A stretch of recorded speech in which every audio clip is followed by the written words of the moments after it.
Hey guys, what's up? So this is gonna be my third game playing, and without further ado, it's a 1v1 with me, Zealot, and Gunnery Sergeant, who's actually a player in my clan. So we know each other pretty well. We know each other's playstyles, so it should be a pretty interesting match. So we both spawned as random, and Gunnery Sarge got Zerg, and I got Terran. So my plan going forward is to basically play standard early on and to check what race he is to see what I can go strategy-wise later on. So this is actually also my first time playing on this map, and I noticed that it has a natural expansion that's really easy to block off. So I decided to draw my supply depot down here right about now. Yep. And I knew that I would try and block off here and get a pretty fast expansion down. I wouldn't say a fast expand, but a pretty fast expansion after I get my barracks up.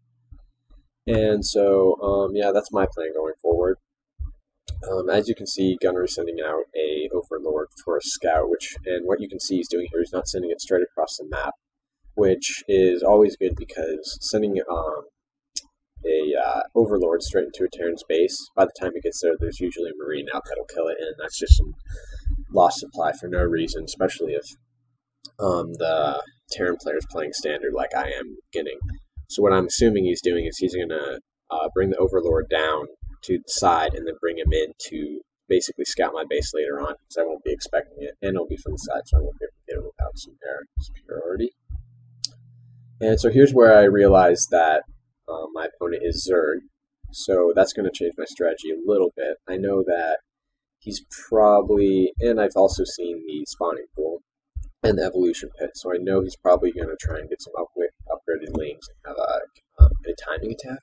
So my plan basically hasn't changed very much. I'm just going to wall off like I had and then try and get a expansion down because I know he's probably also going to fast expand, which is why I'm leaving my SCV here. And so basically here it's pretty standard though. He's getting one gas, that's good. He's getting second gas, which on one base for Zerg, I would definitely advise against that because it's better to throw down your expansion first and then get dual gases on both bases because you're really not going to see that the gas have any real potent use unless you have the two base, unless you're going for like a roach timing, I guess, but for banelings, but it really is rare, so that's how that is. And he's actually keeping his Overlord on the tower, so I wasn't expecting that, but he's just trying to see if I'm opening up my scouting options. And as you can see, I'm playing pretty standard here, so what I do down here is I drop two barracks, and I'm going to end up flying them over and blocking the base. And otherwise, I also only have one refinery because I know I'm going to be going mainly Marines, Marauders, and for that, all I'm going to need is some gas from Marauders and a little extra gas for upgrades, so I should be getting stim pack pretty quick here. Yeah, right about now, and then also a Marauder, just in case, because I'm not sure if he's going to have Zerg mixed in, because I do know he sent about 4 to kill my SCV down here.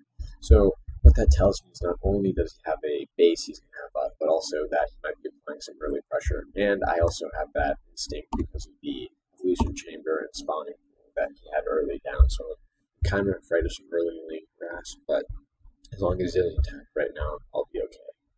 Then also another thing is with my stim pack upgrade, some people like to get combat shields first because it's actually a faster upgrade as well.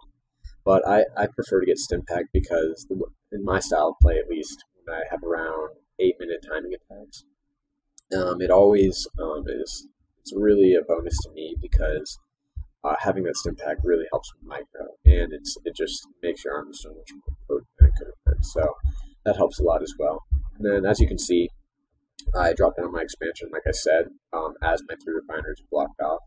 And the thing about this is it's a really safe move from the knowledge I know about the game, because I know if he attacks even with a large force of Zerglings, I can just get some SCVs down to repair, and I already have 3 Marauders, so it won't be hard to basically fend off anything he throws at me. But as you can see, he actually doesn't have a lot of Zerglings right now, just 4 for the time being. He is upgrading to a lair though, so he definitely is here. He's probably trying to get some new strategies. I don't know. He's also getting Zergling speed, so that would definitely show that he's trying to. Oh, and he's also getting attack upgrade. So Basically, he is trying a Zergling timing attack, but really at this point, if you're going to go for a Zergling timing attack, it needs to have already happened. Because at this point, I have a large force and an entire wall and an expansion, so it's really for lost cause at this point.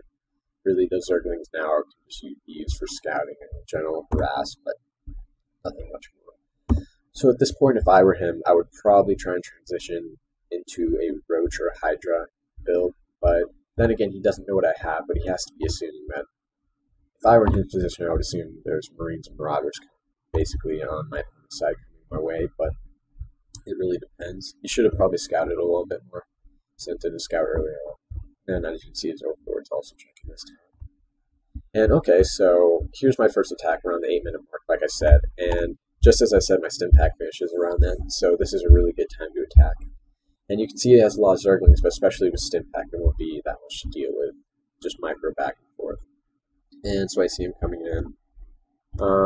Okay, so yeah, here's where I notice he doesn't have very much. I'm assuming this is all he has, otherwise he would have sent it at me. And he doesn't have any static defenses, like spine crawlers at his base. So at this point, I basically have won the game. I just need to basically micro around, kill anything he throws at me, and especially my main priority here needs to be to take out this expansion now.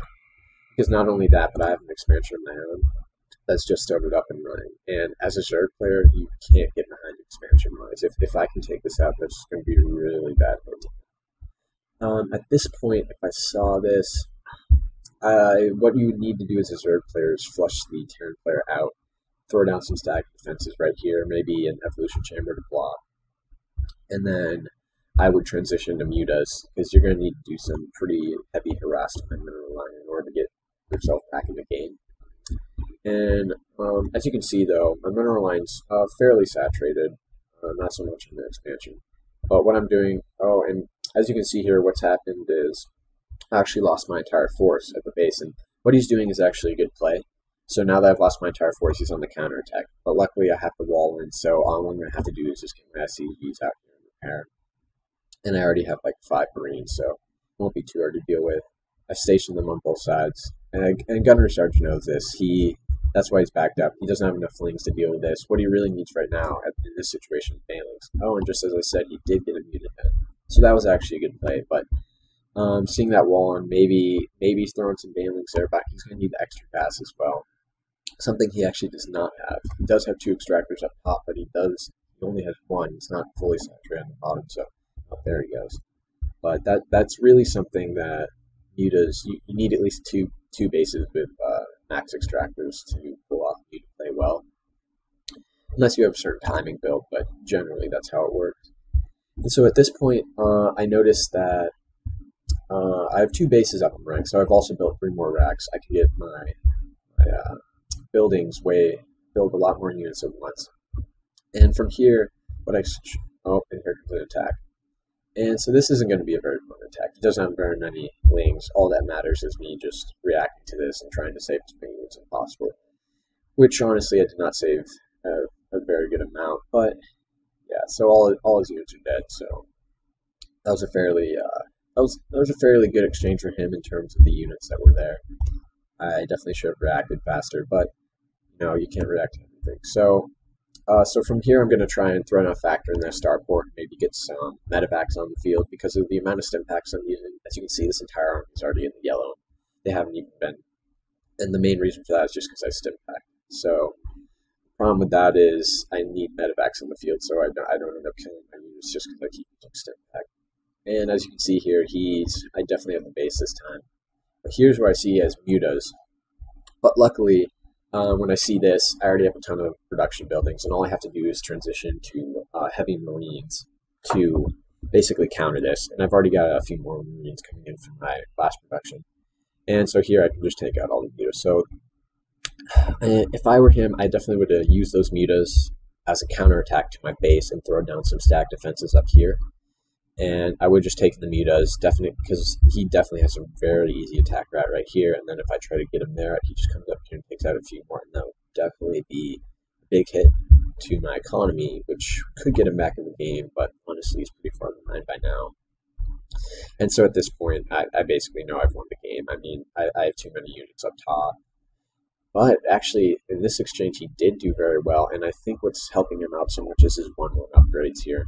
Because honestly, the Ling shouldn't have done that much damage in an even exchange, but this is why upgrades are so important, basically, because he was able to take out my force there, and I wasn't even able to do a sliver of damage to his economy. So in that case, upgrades really do help. So his Ling timing, the only thing bad about it basically was his timing was very off. Otherwise, he had a good idea with the 1-1 Lings because they can actually take a Marine Marauder force fairly well with some other backup from some other units such as mutas. And so honestly, at this point though, I know I just need to keep applying the pressure, because if I let him get too many more mutas out, that might be a big problem. But I know that also won't be too likely, considering he's only on 1 base, and he does have 2 extractors, but honestly, you're not going to get very many mutas out from him. And also what I've done is I've thrown down a engineering bay just so I can throw down some turrets if I know it's going to be a problem. But at this point I'm not, because I know he's going to have to focus on defending his base if he's even going to stay in the game. Yeah, so at this point I've basically, he finally gets his queen back out, but yeah, I mean at this point he's basically lost the game.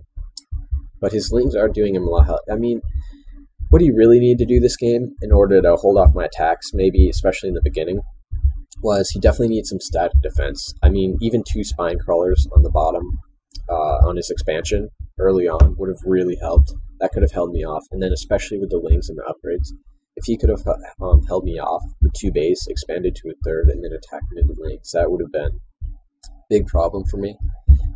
Especially since I have no upgrades, and I was nowhere near getting upgrades in the beginning. I wasn't even thinking about it.